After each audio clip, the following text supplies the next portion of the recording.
But one more minute here, so. And then you can kick it off, Andy. And we are live on YouTube. All right, excellent. All right, Andy, you want to kick it off? Yeah, good evening, everyone. It's good to be live on YouTube and good to be with everyone this evening. I am Andy Bertelson. I'm the Public Works Director for the City of Flagstaff. Thanking you all for being here tonight to talk about post-wildfire flooding concerns in the museum flood area. As we all know, the museum fire occurred in 2018, so it's been nearly 3 years now. And the last couple of seasons, particularly last season, in terms of precipitation that we get in the area, we internally or locally have referred to that as the monsoon. That said, we do have many on the call this evening that do have experience with monsoon season and the impacts of our monsoonal rains on impacted burn scars. Many on the call were involved in the Schultz fire and flood mitigation efforts, the Schultz fire from 2010. And so we've learned a lot from the experiences that many on the call have gotten from that Schultz fire and flooding. And we're able to bring that experience to the museum fire. So with that, I will kick it off to Mayor Paul Deasy for some remarks, and Paul will kick it off then to our supervisors, Patrice Horstman and Geronimo Vasquez. Thank you so much, Mayor Deasy. Thank you much, Andy. Well, I wanted to thank those who've joined us tonight and to your neighbors for your patience and cooperation over the last 2 years with regard to the emergency flood mitigation measures that were installed. This area does remain at high risk for post-wildfire flooding. The technical consultant hired by the city and flood control district recently validated the original model used to gauge the flood risk in our museum flood area, in that the flood risk was increased tenfold over pre-wildfire conditions.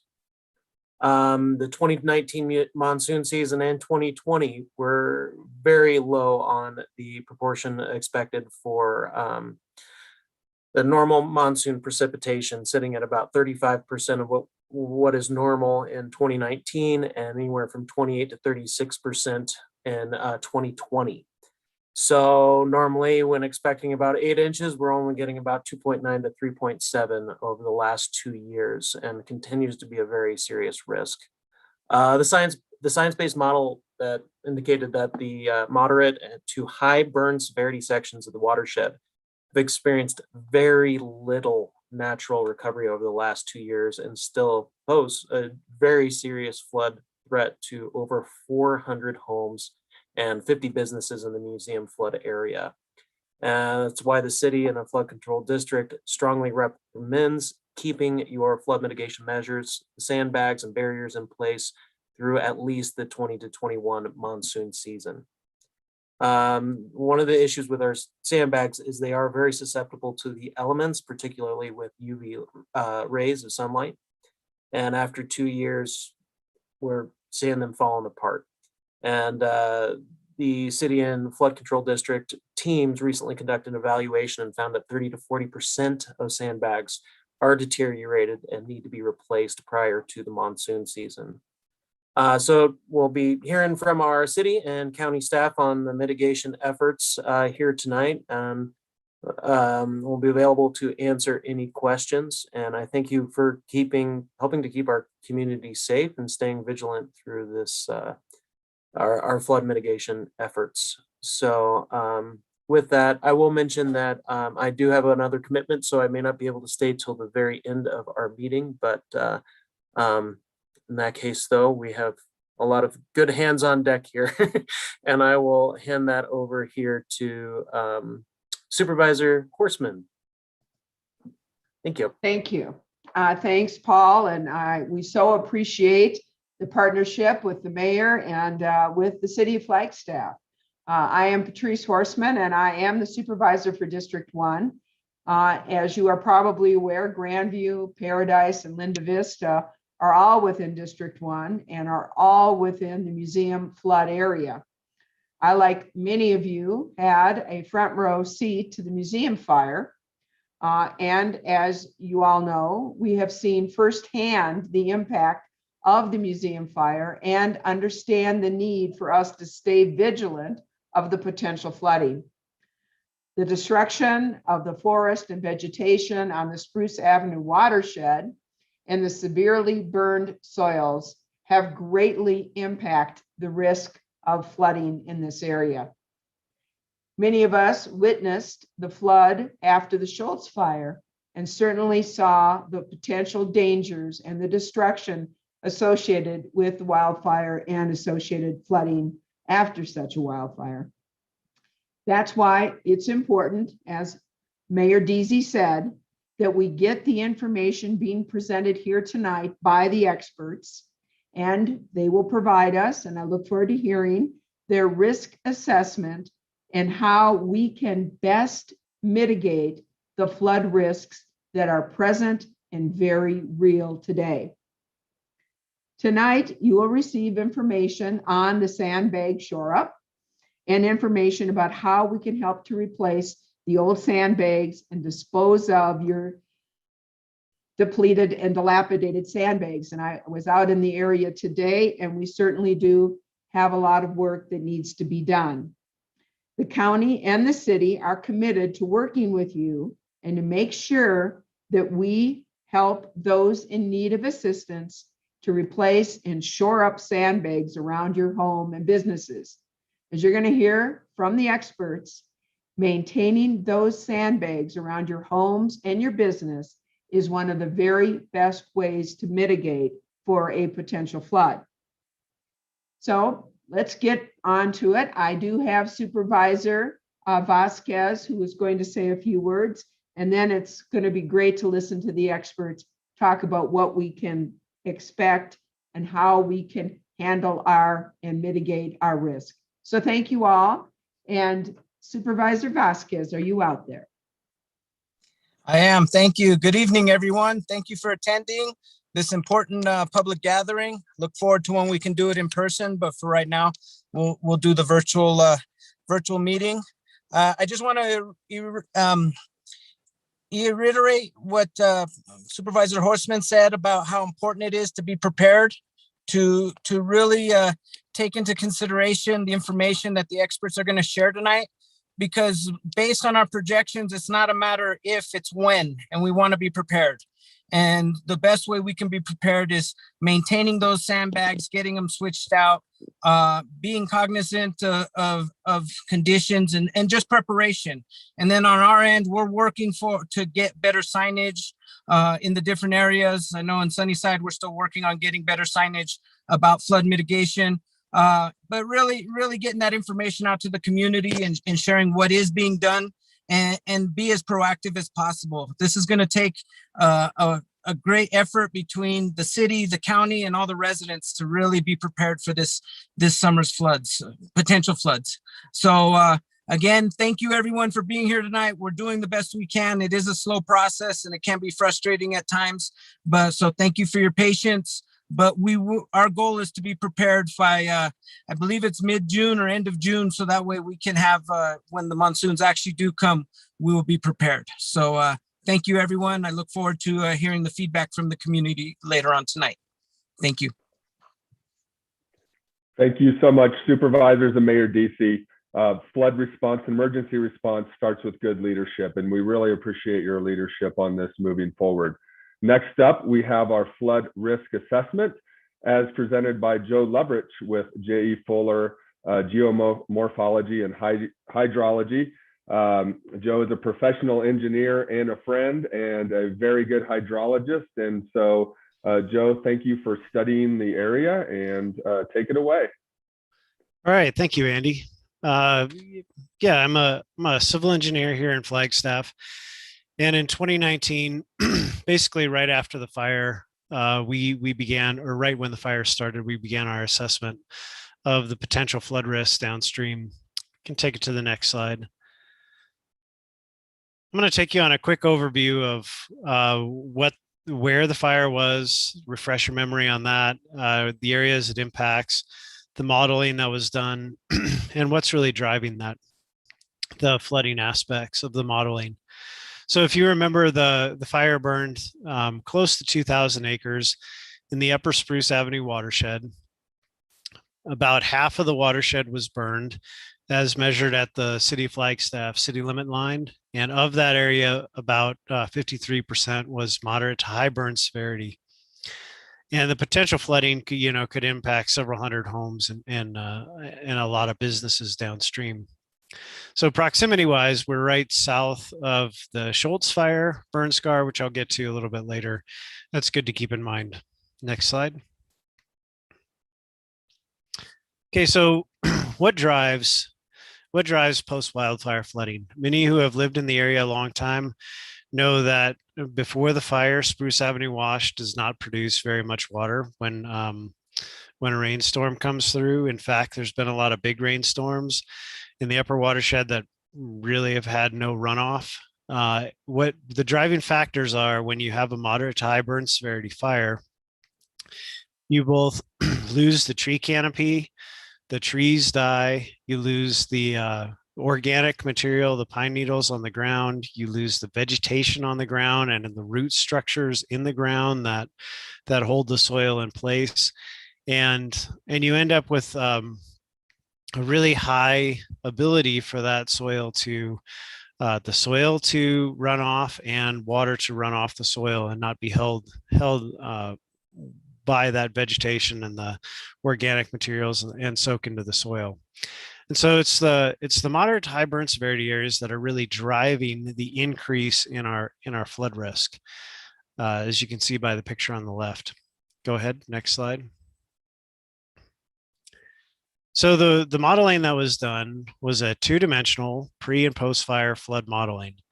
It's a two-dimensional model. It's a way of modeling both hydrology and hydraulics, how much water falls, and where does that water go once it hits the ground. And we modeled actual storms that happened over the Schultz watershed to give a realistic view of the potential impacts downstream. We also modeled a lot of various flood depth or a lot of storm depths. So anywhere ranging from 1 inch of rain to up to 3 inches of rain. And what we found is that for the 2-inch rainfall, which is kind of our controlling rainfall that was used for mitigation planning, we found flow increases of approximately 10 times when you're entering, as the flow is entering the Paradise neighborhood down crossing Linda Vista. Next slide. As we look downstream through, as the water continues downstream adjacent to Grandview, and then once it hits Cedar Avenue, the water really begins to spread because Sunnyside is a very flat area. And so these are maps that were produced, which shows these are really a graphical description of how deep the water is. So and how not only how deep the water is, but how much the water spreads. And these were used then to help inform how sandbags are placed and where they should be placed and how tall they should be and things of that nature. Next slide. So let's move forward. We passed that initial modeling. Go ahead to the next slide. And there's several methods that are being used right now to monitor both the flood response from the watershed. There are rainfall gauges within the watershed, and there are cameras within the watershed that show the current flow conditions within the channels. And I'll dig into some of this in a little bit here. Next slide. Within the watershed, it's the blue polygon on the bottom of the map. That's the Spruce Avenue Wash watershed. You can see how it's directly adjacent to watersheds that form the Schultz fire area just to the north of that. Within the watershed, there are 4 gauges, and you can see these are pictures of when we were installing them. virtually the week of the fire. And each of these rainfall gauges can tell you the amount of rainfall, how fast it's falling. It gives us a really good picture of what's happening in the watershed. Next slide.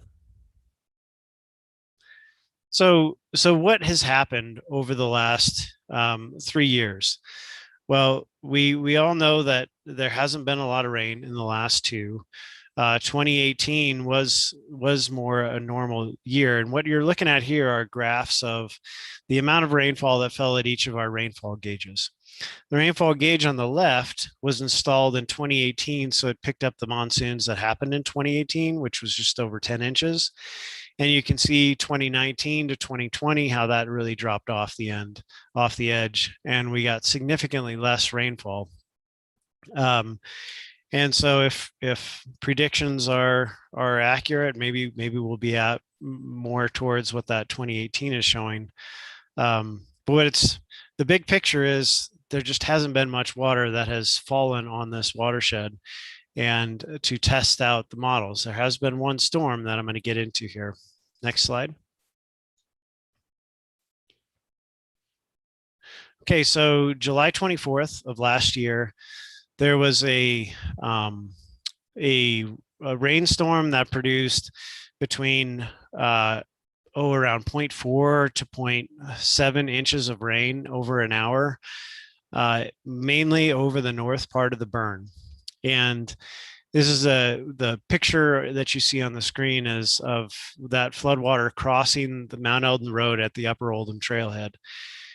Our modeled rainstorm is in blue on the graph, and you can see in the very first part of the storm, it was tracking to be a fairly intense storm, and then it really just petered out after about 15 minutes. And so it really didn't produce, it really didn't have the intensity and the volume in that rainstorm to produce much flooding.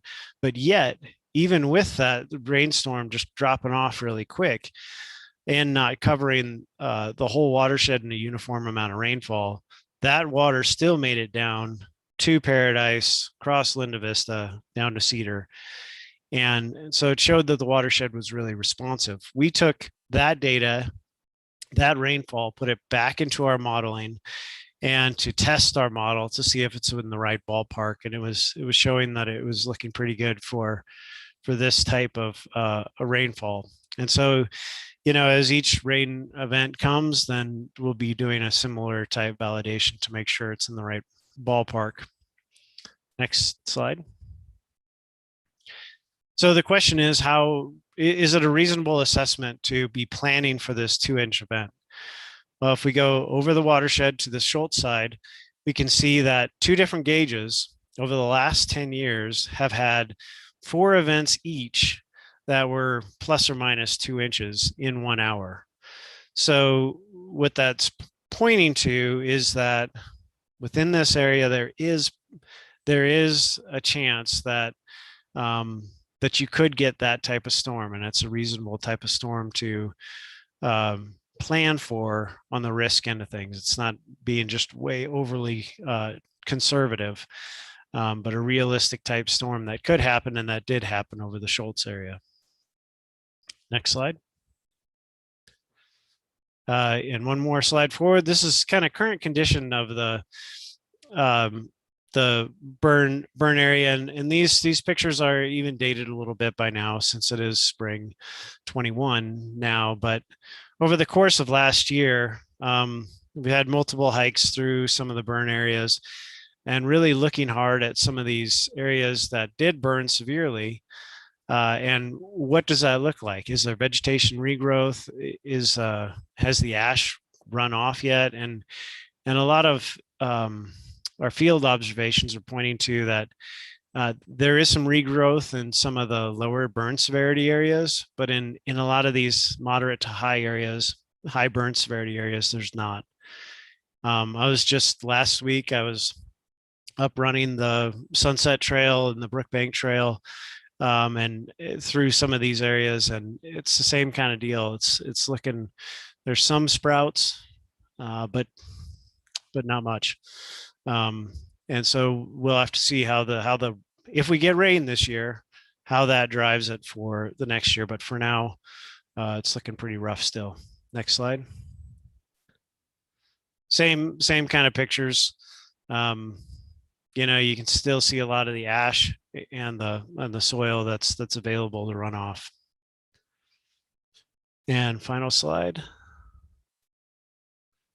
And with that, I will pass it over to National Weather Service. All right, thank you very much. Would you like me to go ahead and get started then, Andy? Sounds great, Brian. Thanks so much for being here. A little introduction. Brian Klimowski with the National Weather Service has been a weather partner for a number of years. As a public works director, I've gotten to know Brian very well in anticipating snowstorms and those impacts that snowstorms can cause to our community. And then with the Schultz fire and flood efforts, Brian was a major partner in tracking the storms and the impacts that the storms have on our local areas. So thank you so much, Brian, and take it away. You bet. Hey, thank you very much. Andy, let's go ahead and move the next slide. And one more time. Yeah, we're going to be chatting today about, just about our monsoon outlook. As you know, we've had two very, very dry monsoons past couple of years. And it might have, kind of engendered a response that, we don't get that much rain here in the summer anymore. But I'm going to show you some information that indeed the monsoon has just taken a little hiatus. It will be back. And we should anticipate certainly some significant storms over the museum area. I'm the meteorologist in charge with the National Weather Service. I've been working here in Flagstaff for about 18 years. So I've certainly seen, my share of big storms in the area, worked with the county and the city through the Schultz, multiple other fires as well. And indeed, the museum burn area will continue to be a challenge for us for a number of years. Let's just go ahead and hit the next slide. Move forward. As has been said a couple times, 2019, 2020 monsoon seasons were very dry. They're on the museum fire scar received only about 25 to 35% of the normal rainfall. Typically, they get about they received only 2.5 to maybe 3.5 inches over the past couple years, each one of the monsoon seasons. Well, normally should get anywhere to 8, 9, maybe even 10 inches in a normal year. Next, please. Now, to date, we've had 4 storm events over the past 2 years that have produced significant flows from the burn area. We had 3 in 2019, 1 in 2020. And next bullet, please. But we have to take into account that 2019 and 2020 were 2 of the driest monsoons on record for our area. And it really wasn't just for the Flagstaff area, but much of the Southwest.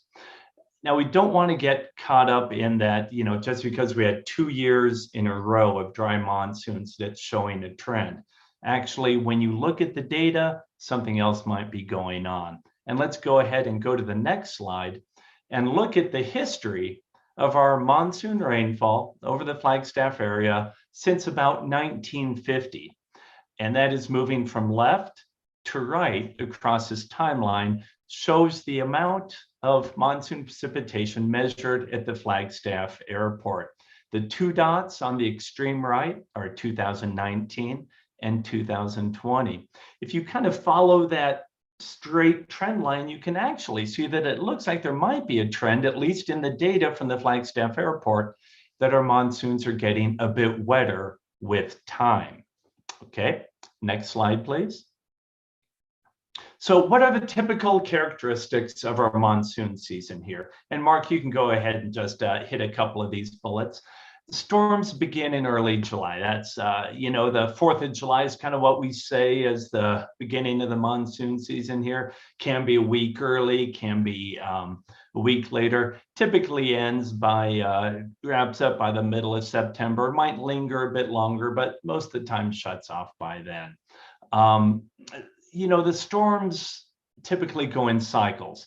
You know, to where we have ebbs and flows of the storms with several days in a row of thunderstorms, followed by what we call a monsoon break occasionally, and then storms that might occur on multiple days again. There have been a couple years that we have had almost nonstop monsoon conditions or I should say storm conditions for 2, 3, even 4 weeks at a time. And you have to think about what happens to the soils when we get storms day after day after day. The soils get more moist, they get more saturated, and it's easier and easier to flood when you have wetter conditions day after day. That's something that we did not see in 2019, did not see in 2020, but certainly could be on tap for this year. As we know, the storms can be extremely intense with 2-inch rainfalls, not uncommon. I just looked back at the gauges that we have over the burn scars, the Schultz, the museum, and the Flagstaff area. And over the past 10 years, since 2011, it's happened 19 times. We've had 2 inches of rain within 1 hour at one of these gauge sites. So it does happen. Over the museum scar, in a typical year, see about 8 to 10 inches of precipitation, with a couple storms on average reaching that 1 inch per hour threshold, which is likely going to trigger some flows on the mountain. Next slide, please. So let's talk about the Monsoon Outlook from the Climate Prediction Center. They're the branch of our agency that does the outlooks or the longer range outlooks. And what you're looking at here is a 3-month outlook of precipitation for the months of July, August, and September. Okay, if you zoom into the Arizona area there, you can see that it's a little bit green and shows a little A there. What does that tell us? Is that the signals are there that we're going to be leaning toward favoring an above normal monsoon this year, or at least wetter than normal monsoon conditions. And this kind of makes sense. Now, you might have heard that after a dry winter, we typically have a wetter monsoon, and that is indeed the case. There's a slight correlation there, and we're certainly leveraging that into our calculations into the monsoon outlook this year. So we're looking for at least a normal monsoon, perhaps leaning toward wetter than normal this year. So while the past 2 years, we've seen only 2.5, 3.5 inches of moisture, do not be surprised if this year we see 8, 9, maybe 10 inches of rainfall over the burn scar this year. Next slide, please. Okay, so let's talk about a couple of the National Weather Service services that we do provide. On the Coconino County Museum website, you can see a little page which has some links to the National Weather Service. Go ahead and advance forward a couple. We'll get to some of those bullets. Most of the services we provide that will be of help to you are our daily forecasts. Of course, you can get a 7-day forecast from the National Weather Service. We have 13 meteorologists in our office doing these forecasts every day for you. The second blue link there on this graphic is one that we've devoted to the museum fire scar itself. We have a daily flood threat, which actually is looking at the general flood threat over the area for 3 days. We kind of use green, yellow, red for the daily flood threat. Is there no threat, slight threat, moderate threat, or a much higher above normal threat? You'll see that on the page as well. We also issue, of course, our flash flood warnings when we're expecting life-threatening flooding over the area. This is, of course, for the museum burn scar, or actually anywhere in northern Arizona. We do provide that service. You'll see updates on our social media. We're on Twitter and Facebook, of course. And our warnings also go out with the smartphone EAS notifications as well. Understand that the National Weather Service is continuously calibrating and re-evaluating our flash flood warning thresholds, based on the current threat of floods in the drainage. For instance, the first storm of the year will have a higher flash flood threshold than one perhaps which is following 3 consecutive days of rain. As the drainage gets more and more saturated, it will be more and more responsive to rainfall. So something to keep in mind is if we're in one of those patterns and the drainage has seen multiple days of rainfall, understand it won't take as much to cause that flash flooding as it would if it's just the first event of the year. But anyway, the National Weather Service, the county, city is on top of it. It's been great working with these folks. Really, we're the best in the country that I've seen. This kind of group that we have. We have so much experience working with the fire scars, burn scars, and the flood response. It's a great team here, and I really appreciate working with it. And I think that's my last slide there, Andy. Thank you so much, Brian. And wanted to let the audience know if there are any questions, there is time for a question and answer at the end of this meeting. And Mark will be helping us monitor those as we go through the presentation. Next up is Lucinda Andriani, Deputy County Manager, and my colleague that again has been involved in post-wildfire flooding for a number of years. And Lucinda will talk about sandbag restock. So Lucinda. I think, Andy, we had a couple of prior slides, but I'm happy to cover those. Mark, if you want to go ahead and advance. Thank you, Lucinda, and sorry I had missed those. No problem. So, I think we've heard a lot from Joe and from Brian about the continuing threat for flood events in the museum flood area. And we certainly understand that the perception that gets created when you have 2 back-to-back monsoons as Brian pointed out, is that, well, is there really a threat? And certainly my hope is that in hearing the work that Jay Fuller did, Joe and his team went back and looked at what the lower rain events that we have, that in fact we do continue to have a significant potential threat if we get a major rain event on the burn area. And that validation effort that we did confirmed that threat. And the fact that we are expecting a normal or greater monsoon this year, which is we're grateful for. We need that certainly because we're in a drought and we're experiencing, we're already in stage 1 fire restrictions, and what we heard today is there's a very likely expectation, unless we get more moisture, that will move to stage 2 before Memorial Day weekend. So that just gives you a sense. Go ahead, Mark, to the next slide here. This just kind of reiterates those points that were shared before. And in terms of that, and I think what's important to point out is that the city and county flood control district have maintained a team that meets. We've been meeting now since early January to look at the status of the watershed, the work that Jay Fuller is doing. And when presented with this information, there's a consensus that this thread still exists and we need to support the community with shoring up the mitigation. So we'll move into that section now. Go ahead, Mark, and go to the next slide. So with that discussion that began back in January, with about a month or so ago, we had a team that walked the entire channel that extends from the top of Paradise.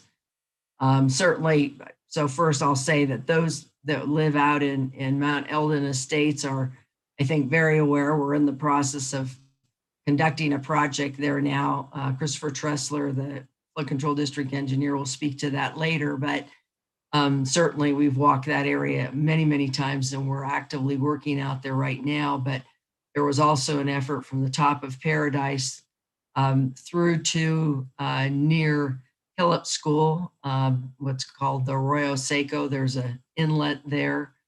Walked that channel in that area, and that greater area in terms of the sandbag effort. And we've identified that about 30 to 40% of the sandbags are deteriorated and need to be replaced. And as what was done last year, very similarly, the city and county public works crews will begin delivering sandbags into the museum flood area neighborhoods beginning on Wednesday, so that residents and property owners can replace those deteriorated bags.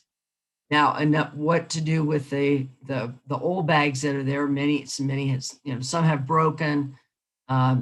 Many are starting to deteriorate, as was noted, because of the UV deterioration. And the city will be also on Wednesday beginning to set up dumpsters and various types of trash receptacles in the neighborhoods to for the disposal of the deteriorated sandbags as well as the cinder and sands. So watch for those. We will provide you with a list of where those locations are. You'll get a follow-up communication to this meeting, and we'll be able to dispose of those at those locations. In addition, as we've done since 19, there will be unfilled sandbags as well as sand at the county health department facility, Health and Human Services on King Street. So if you want to partake of that, that's available to you as well. Next slide, please. For those residents that are elderly or disabled, they can call the call center. We will have those communication efforts later, or contact numbers and so forth here at the end of the presentation. And you can call and request assistance. We have already received some calls, and we're working to fulfill those requests, again, directed at elderly and disabled. Our goal is to support the community through to July 1st with the Shore Up effort event by continually restocking those sandbags and addressing, filled dumpsters, that type of thing. I want to really encourage everyone to get flood insurance once again if you haven't, or renew your flood insurance. And one thing I want to really share that's very important is that if you have removed your flood mitigation, given the lack of rain events over the last couple of years, and you maybe have decided, I'm going to remove my flood mitigation, and I'm speaking to sandbags in particular, or if you're contemplating removal of the barriers. One, I would certainly speak with someone with the city, and again, you can call that call-in number that'll be at the end here. If you want to have someone come out and conduct an assessment with you, the information shared will be very similar to what was shared back in 2019 about maintaining your mitigation and the type and location of the mitigation, again, because the threat really has not changed. And it's important to note that if you elect to remove that mitigation, that you could be potentially held liable by downstream property owners, because if you remove your mitigation and then it floods through your property into another property, you may be held liable by that property owner. That is, not something that the flood control district or the city would be acting on. It's a private property owner to private property owner option that someone could potentially take. And if you go to the museum flood mitigation webpage, which again, we'll show you the link there in a little bit, there's a very good article about liability associated with, mitigating flooding on your property, and how to, that people are responsible for where both the water enters and leaves your property must remain the same, and you can't change the volume of that. So it's just important to be aware of that. Again, if you want an assessment, certainly we can have one of the technical people can come out and meet with you and review that with you. So, and again, lastly, and most importantly, please sign up for the emergency notifications. Again, that will, those are available on the county website. If you go to the county website, it should be prominently displayed right now. These are important to sign up for, regardless of the type of emergency we may experience in our community, be it at home or at work, and really strongly encourage you to sign up for those, particularly because of this area continues to be at the threat of flooding. So with that, we're going to move into discuss how to stay informed through this monsoon season. And first up will be Christopher Tressler, who's going to review the emergency notifications and when those notifications get triggered. So go ahead and go to the next slide there. And Christopher Tressler again serves as our county and flood control district engineer. Thank you. Thanks, Lucinda. So Coconino County will issue emergency notifications for flash flooding when rain gauge is installed in the museum fire that Joe talked about already. When they reach certain thresholds. Our first threshold is at 1/4 inch of rain in 15 minutes.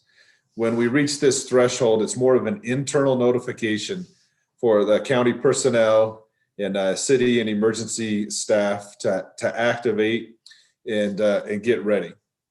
Once we see 0.4 inches of rain in 15 minutes, Coconino County will release an emergency notification to the Mount Elder Estates neighborhood. They'll be the first hit if any floodwaters leave the burn area and start heading downstream. But the county and the city's social media platforms will also be posted with an alert from Mount Elder Estates as well. Then the third threshold is 0.75 inches of rain in 15 minutes. If we reach this threshold, emergency notifications will be sent out to everybody in the flood hazard area, as well as cell phones in the area if you've signed up for emergency notifications. And so I just want to plug that people should register for emergency notifications. It's coconino.az.gov/ready. It's there on the lower left portion of this slide. And it's important that if you do receive the notification or the National Weather Service issues a flash flood warning, that we want to encourage people to shelter in place. And that if you're outdoors and you're not able to get indoors, to get to high ground, be aware of where your children and pets are. Don't enter drainages. And please be aware that these drainage channels are not places for children to play. There's more information on the Coconino County website, and the link is there at the bottom. And I'm going to turn it over to Alex that'll talk about more ways to stay informed. Alex?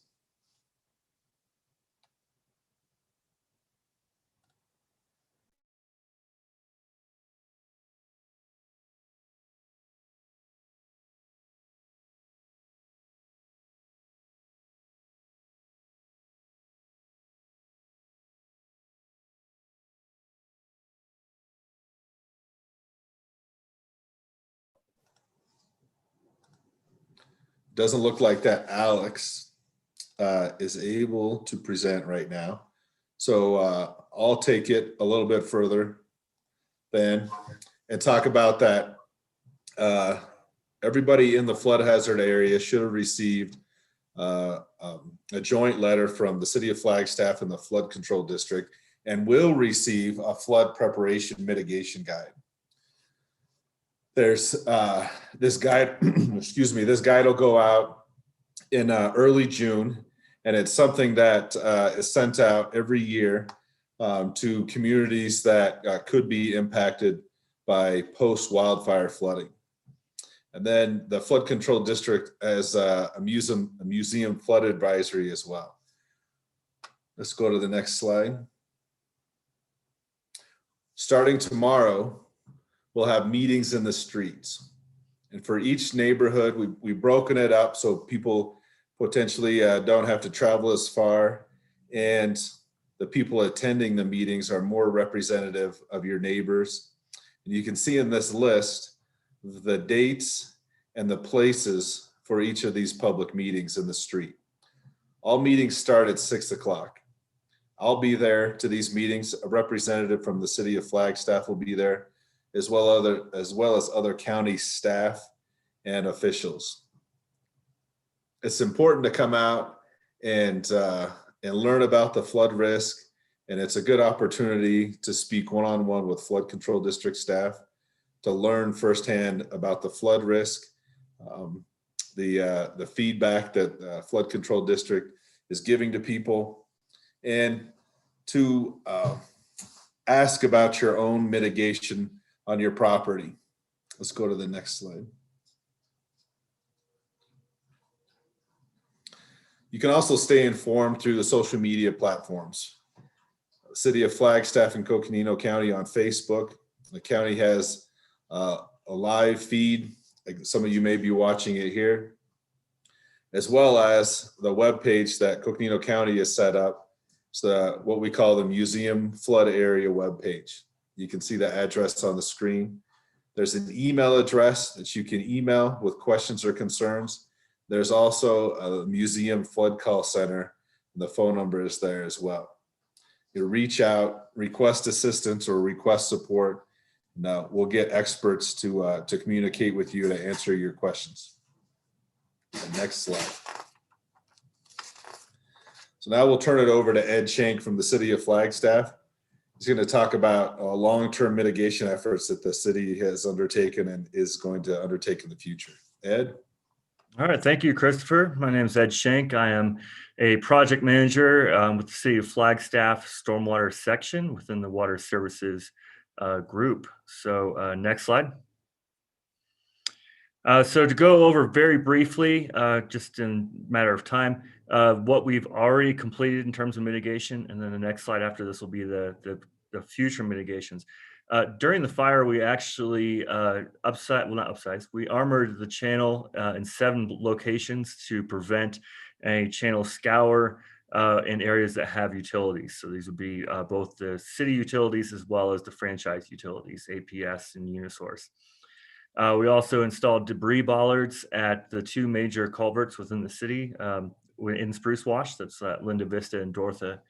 These are to prevent any large trees or debris from clogging the culverts that go under those streets.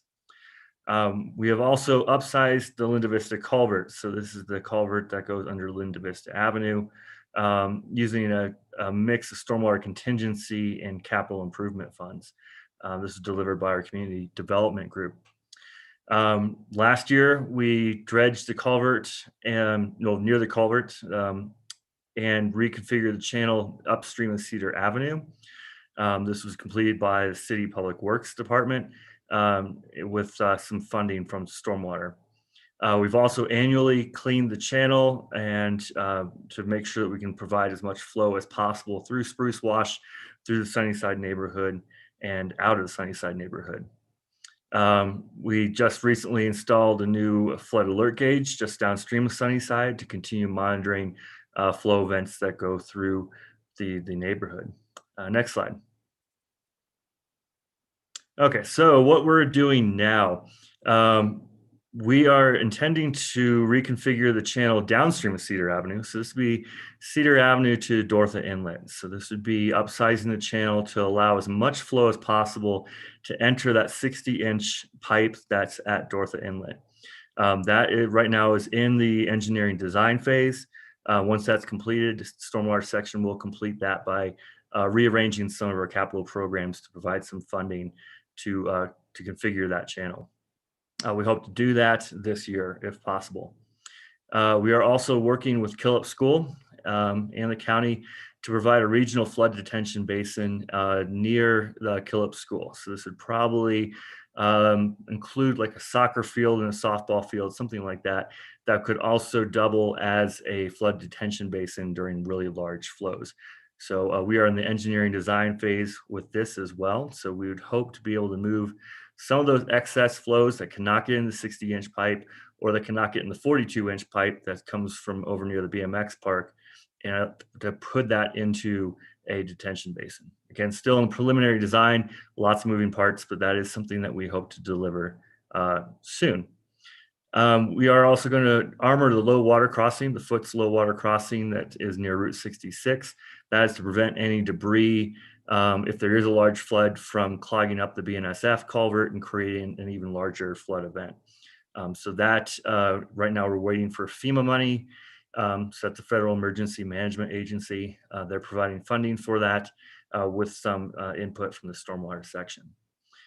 We are also in the final design phase for a lower channel resiliency program that would help prevent utility washouts, still within Spruce Wash, further downstream than Sunnyside. So this would be on the other side near 4th and Butler. And right now that is, we're wrapping up the design for it and waiting for a little bit of funding from FEMA. Stormwater will provide the rest of the funding on that. We have purchased an electric mini dozer. So this is a small dozer that can fit in small culverts to clean them. And that will be used once we get it from Canada. That will be used right away at the Cedar Avenue culvert. So we need these in some of the culverts that are lower than 42 inches where we can't get a typical tractor in there to clean the culverts. So we're expecting that EV dozer this spring or early summer, and we will get that working right away to make sure that all the culverts are clear. We are also upgrading our existing flood alert gauge on Mount Eldon Road. So this will allow us to get more accurate readings of any potential flow that's coming off the burn area during the large debris events, if we do have large debris events. And of course, we continue coordinating with the county, with the flood control district, with these types of meetings and with all of the sandbags, Jersey barriers, and everything else that we're doing to try to reduce the risk as much as we can during this post-fire period. Next slide. Just to give you some quick photos, I know it's getting late. On the left here, you can see the crossfane weirs that we put in to protect the utility crossings. This was back in 2019. On the right, you can see our July 2020 work dredging the channel just upstream of Cedar Avenue. That's all been dredged now. If you walk that channel, you can see where the grass mats are already revegetated and they're looking pretty good. Next slide.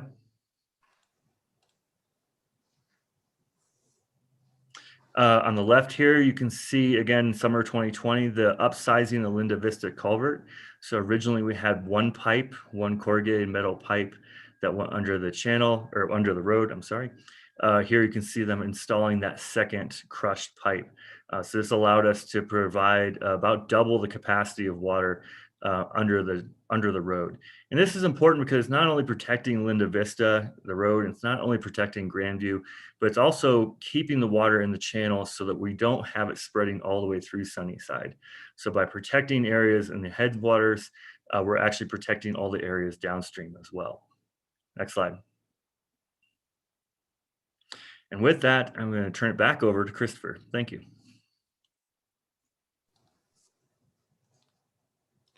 Thanks, Ed. So let's go to the next slide. And I'll talk through similar projects that the county has undertaken. So right after the fire, that next spring, Coconino County, with the help of the Forest Service, created or completed an on-forest channel and alluvial fan stabilization project. The aim was to decrease the amount of sediment and debris that might leave the forest and wash into the residential areas. The next project was a small basin, some earthen basins that were cleaned out within the Mount Eldon Estates neighborhoods that really just provided a small level, but some level of sediment storage and provided that flood mitigation to a few of the residents in that neighborhood.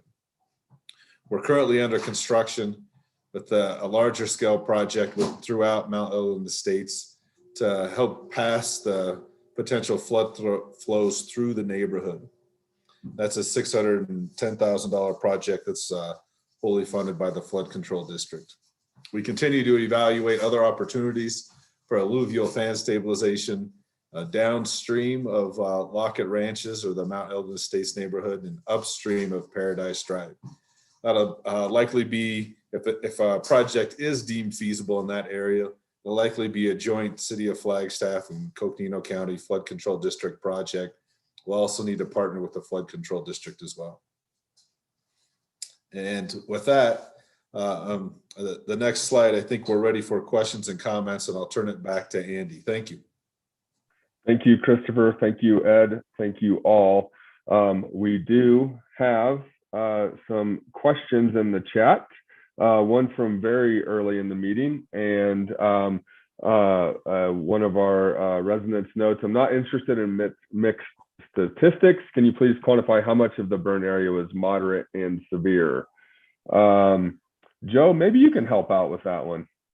I can. I pulled my map up with that, Andy, and within the Spruce Avenue Wash watershed, there was 16% was high and 36% was moderate. Okay, thank you, Joe. Hopefully that answers the question. 36% moderate. Next question was a comment. Thank you so much to Becky, who owns Arizona Wireless and Radio, offering to use her the parking lot for sandbag disposal and pickup. Lucinda responded to that saying thank you, called a call center, and so thank you so much, Becky. That was a very kind offer, and we really love the community spirit. Any other questions or comments or anything the panelists can answer? Yeah, Mark, and why don't you share with people if they have questions, they can do the Q&A, correct?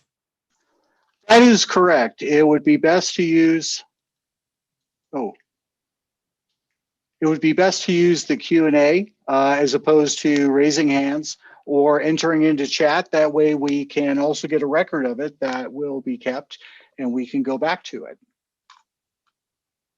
Thank you, Mark, and thank you so much for managing this and running the slideshow. Really appreciate all the background work that you do with all of this. We'll just wait a bit, and if folks want to submit a question in the Q&A function in the Zoom app, we'll wait a bit for that, or the chat has been working as well. Okay, we have a couple of questions. If we sign up for emergency alerts previously, do we have to re-sign up?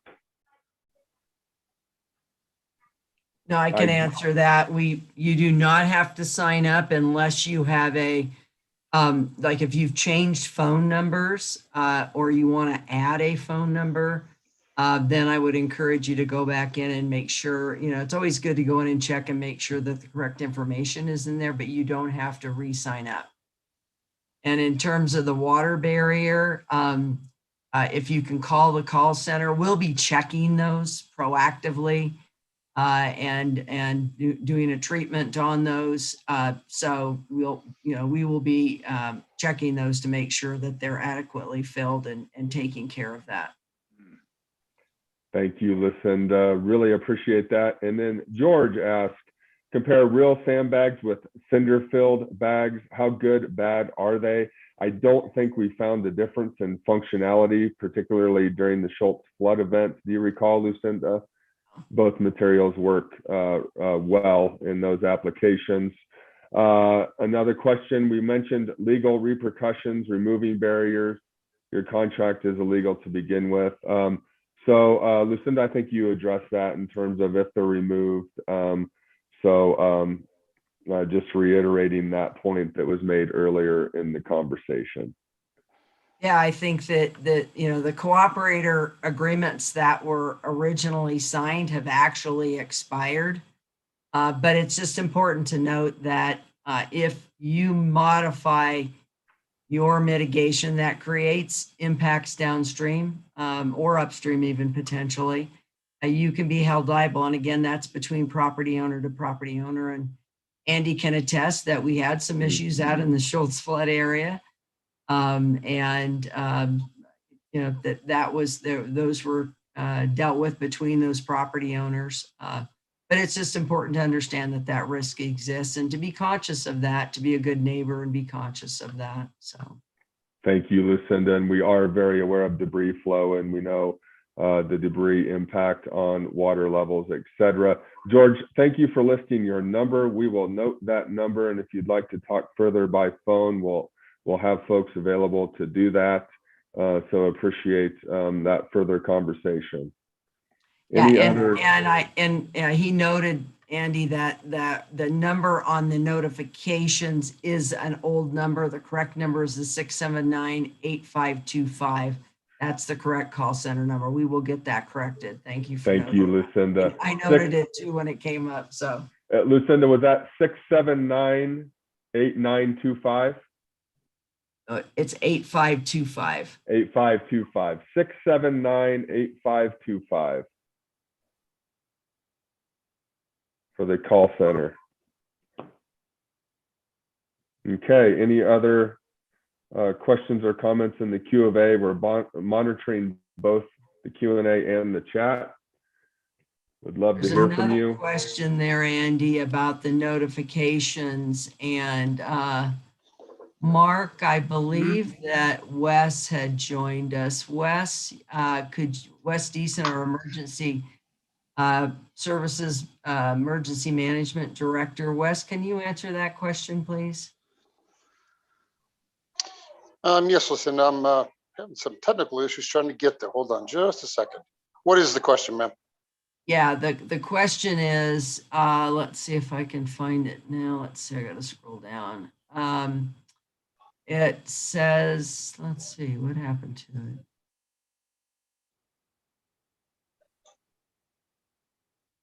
it? Now I don't see it. It must be in the chat. Hang on. Do the alerts work using our profile address without our location turned on, or does our location have to be turned on at all times? So that's a really good question. The alerts actually work in two different ways, but they are actually sent by what we call a geofence. So it's a geographical outline that will pick up anything within that geographical outline. If your cell phone is registered in the system and you're outside the geographical area that we've identified, you will still receive the message. So it actually works in both directions.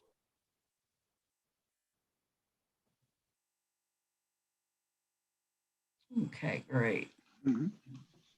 Thank you, Wes. I am not seeing anything on the Q&A. Any additional questions? Andy? Yes. Hi, it's Mark. It looks like we do have a couple of them. One is from ER, who asks, who's responsible for filling up my water barriers? Yeah, I answered that earlier. Oh, thank you. We'll take care of that. Correct. All right. And then he also asked about the legal repercussions from removing barriers. Yeah. You can choose to remove your barriers. There's a contract. There is a barrier removal form that you will sign, and again, it'll articulate that you are accepting that responsibility for removing those. But again, you can call the call center and make that request. And we will, and/or we'll send out someone if you would like a site assessment. In some cases, people may want them somewhat relocated or something. We can certainly try to work with you on that.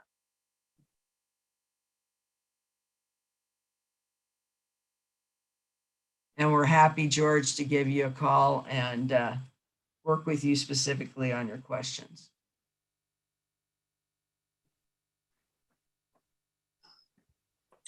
Hi, Okay, listen, I got a follow-up question on that. If I'm interested, let's say I'm a homeowner in the Sunnyside and I'm interested in getting the barriers moved a little bit, but not actually removed, do I still have to sign that removal barrier, or is there a different kind of contract I would sign? And then would I be able to work with the city works folks or the county folks to actually adjust the barriers?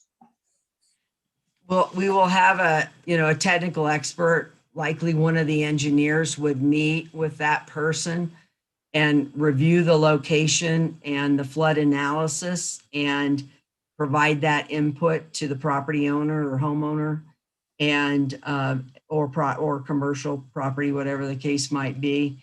And then they would make the decision if they, based on that, might be able to make adjustments and not affect, the downstream nor affect the impact to their property. And in other cases, it may. It's really has to be a one, we have to review that one-on-one, case by case. Great, thank you. Thank you for the question, Karen. Malice Clark, thank you so much to all presenters. Will the link be recorded or posted to county Facebook website, etc.? Mark, I believe it will. I believe we are live right now, if I remember correctly. That is correct. And on YouTube, once this live stream is concluded, it is automatically recorded, and you can go to the Maine Museum Flood webpage and get the link to watch it again. Thank you, Mark. Appreciate that, and I'm sure Karen does as well as a community communicator. All right. Okay, just looking at the chat here. Any other in the Q of A? Mark, are you seeing anything? I am not. Okay. We can give it a few more minutes before signing off to make sure everyone gets their questions answered. If not, you can call the call center 679-8525. That was corrected in the presentation. Thank you everyone so much for joining us. Thank you, Sybil, appreciate that. And thanks everyone for being here. Meeting in the street tomorrow night, right, Lucinda? Correct. And it's for the Grandview area. And it will be at 6 o'clock on East Harmony Way, which is the first little cul-de-sac nearest Linda Vista. Thank you, Lucinda. And to note, many of us at the city level will be juggling city council meetings and trying to attend meetings in the street. And so we will, looking forward to making it happen. Thank you so much for helping to organize. Thank you for your leadership, members of the Board of Supervisors and Mayor Deasy. Like we had said, emergency response begins with good leadership, and we're fortunate to have that in cooperative leadership here in our community. If seeing no other questions in the Q&A or in the chat, we will be signing off. Thank you, everyone. Thank you. Thank you.